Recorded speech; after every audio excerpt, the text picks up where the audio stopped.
Welcome to खोलो किताब। आज हम क्लास 7th की वर्कशीट नंबर 15 करेंगे गणित की, जो 13 सितंबर को आपको दी गई है। ये हिंदी मीडियम के स्टूडेंट्स के लिए वर्कशीट है। अगर आप इंग्लिश मीडियम के स्टूडेंट हैं तो यहाँ आपको एक लिंक दिख रहा होगा, आप उस पर क्लिक करके इंग्लिश मीडियम में इस वर्कशीट को सॉल्व होते हुए देख सकते हैं। अगर आप चैनल पे नए हैं तो इसको सब्सक्राइब कर दें और बेल आइकन दबाना ना भूलें, ताकि हमारी हर लेटेस्ट वीडियो की नोटिफिकेशन आपको सबसे पहले मिलती रहे और कोई भी इम्पोर्टेंट वीडियो मिस ना हो। चलिए स्टार्ट करते हैं। सबसे पहले विद्यार्थी अपना नाम लिखेंगे, यहाँ कक्षा अध्यापक का नाम आ जाएगा। तो ये वर्कशीट है रेखाएं तथा कोण। तो उसके बारे में देखते हैं क्या क्या बताया गया है। सबसे पहले समांतर रेखाएं। समांतर रेखा किन्हें बोलते हैं? पैरेलल लाइंस, जो आगे तक सिर्फ बराबर ही एक दूसरे से डिस्टेंस सेम ही रहता है। ऐसी रेखाएं जो कभी नहीं मिलती तथा इन रेखाओं के मध्य की दूरी सदैव बराबर रहती है। फिर है प्रतिच्छेदी रेखाएं। रेखाओं का ऐसा जोड़ा जो एक दूसरे को काटता है और प्रतिच्छेदी रेखाएं कहलाता है। फिर तीसरा है तिर्यक रेखा। ऐसी रेखा जो दो या अधिक समांतर रेखाओं पर गिरती है तिर्यक रेखा कहलाती है। प्रतिच्छेदी रेखा कौन सी है? जैसे ये ग्रीन कलर से दिख रही है, इंटरसेक्टिंग लाइंस। और तिर्यक रेखा किसे बोलते हैं? तिर्यक रेखा बोलते हैं ऐसी रेखा जो दो समांतर रेखाओं पर गिरती है। जैसे ये दो पैरेलल लाइंस जा रही हैं और उसके ऊपर ये गिर रही है, तो इसको बोल देंगे तिर्यक रेखा। आओ एक क्रियाकलाप करते हैं। अब आपके घर में आपने देखा हो कुछ माचिस की तिल्लियाँ होती हैं, झाड़ू की सीक होगी, या कागज़ की पतली पट्टी या स्ट्रॉ या टूथपिक। उनको ले और कागज़ पर निम्नानुसार चिपकाएं, या तो इस प्रकार और इस प्रकार चिपका दें और इनको नंबरिंग कर दें। अब इन पट्टियों को नामांकित करके निम्नलिखित के नाम लिखिए। अब ये कुछ हमें बताना है समांतर रेखाएं कौन सी है। तो चलिए देखते हैं। मेरे पास टूथपिक थी तो मैंने इसको टूथपिक को ऐसे लगा दिया। अब वो बिल्कुल सेम टू सेम वैसे ही बन गई और इसको मार्क कर दिया ABCDEF करके। अब सबसे पहले हमें देखना है पैरेलल लाइंस। तो पैरेलल लाइंस कौन सी हैं? AB और CD। तो ये हम लिख देंगे, ये है AB एंड CD समांतर रेखाएं, पैरेलल लाइंस हैं। फिर दूसरी हमें पता करनी थी तिर्यक रेखा। तिर्यक रेखा हमने क्या देखा था? जो दो पैरेलल लाइंस को या समांतर रेखाओं के ऊपर जा रही होती है। तो यहाँ एक ये वाली रेखा जा रही है EF, तो हम लिख देंगे EF है तिर्यक रेखा। फिर तीसरा क्या है? तीसरा हमें देखना प्रतिच्छेदी रेखाएं, इंटरसेक्टिंग लाइंस। तो कौन कौन सी है? AB के ऊपर EF है, ये भी तो एक रेखा ही है, इंटरसेक्टिंग है, प्रतिच्छेदी। और CD के ऊपर कौन भी है? यही EF। और इधर कौन सी है? GH और IJ। तो एक तरीके से तीन हो जाएंगी, ABEF, CDEF और GHIJ। फिर उसके बाद हमें क्या पता करना था? उसके बाद हमें करना था संगत कोण युग्म, पेयर ऑफ कॉरेस्पॉन्डिंग एंगल भी बोलते हैं इसे।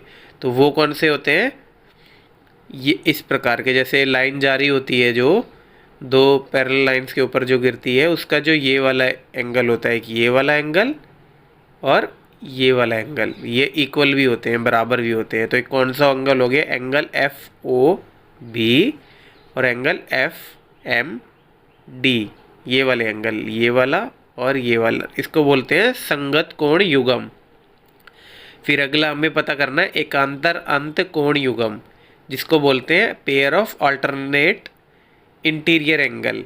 अब इसमें कौन कौन से इंटीरियर एंगल है? अंदर वाले एंगल, अंत कोण युग्म जिसे बोलते हैं। एक तो ये हो गया AOE, ये वाला एंगल, और दूसरा हो गया FMD।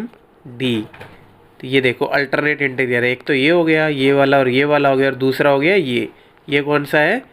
BOE, ये वाला, और इसके अपोजिट इंटीरियर हो गया ये FMC या CMF, ये वाले।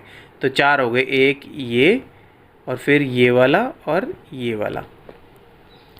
फिर उसके बाद है pair of vertically opposite angle. अब हमें क्या करना है? जिसको बोलते हैं शीर्षोभिमुख कोण युग्म। तो ये कौन से होते हैं? ये होते हैं जैसे FOB, और उसका अपोजिट क्या हो गया? AOE, ये वाले आपस में वर्टिकली अपोजिट। अपोजिट एंगल मतलब होते हैं कोण युग्म शीर्षोभिमुख, मतलब इसके अपोजिट ये वाला हो गया। फिर क्या हो गया? इसके अपोजिट हो गया ये वाला हो गया। फिर इसी प्रकार इसके अपोजिट हो गया ये वाला हो गया, और इसके अपोजिट हो गया ये वाला हो गया।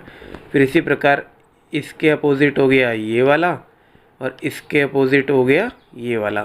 तो यही सब इसमें लिखा हुआ है। FOB AOE के बराबर है और ये इक्वल भी होते हैं, FOA BOE के बराबर है। फिर है FMD CME के बराबर है। FMC ये है DME के बराबर और GKI बराबर है JKH और GKJ बराबर है IKH। तो ये हो जाएंगे आपके शीर्षोन्मुख कोण युग्म। फिर आपको एकांतर बाह्य कोण युग्म कौन से होते हैं? बाहर वाले। तो इसमें बाहर वाले क्या उनसे हो गया? एक तो ये एंगल हो गया और एक हो गया इसके बाहर वाला ये, और फिर ये वाला हो गया और ये हो गया बाहर वाला ये बराबर नहीं होते हैं। तो ये गया AOF EMD और FOB CME।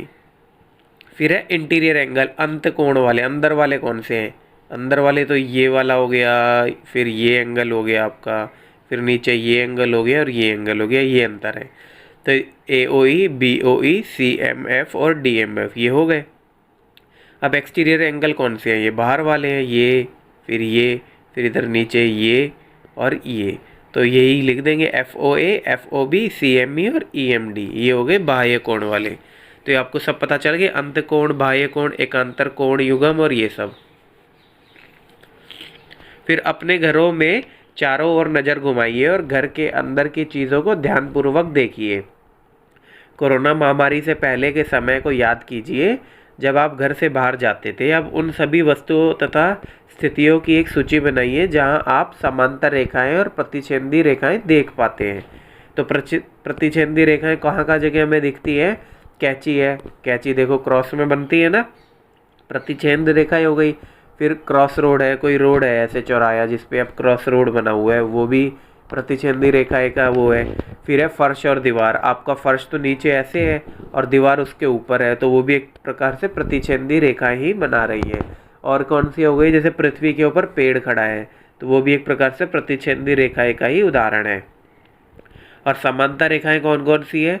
समांतर रेखाएं हो गई जैसे सड़क हो गई, रेलवे लाइन हो गई, एक फर्श और छत हो गई। आपका फर्श नीचे और छत, दीवार को भूल जाइए, फर्श और छत को देखो तो वो भी समांतर रेखाएं ही आती है।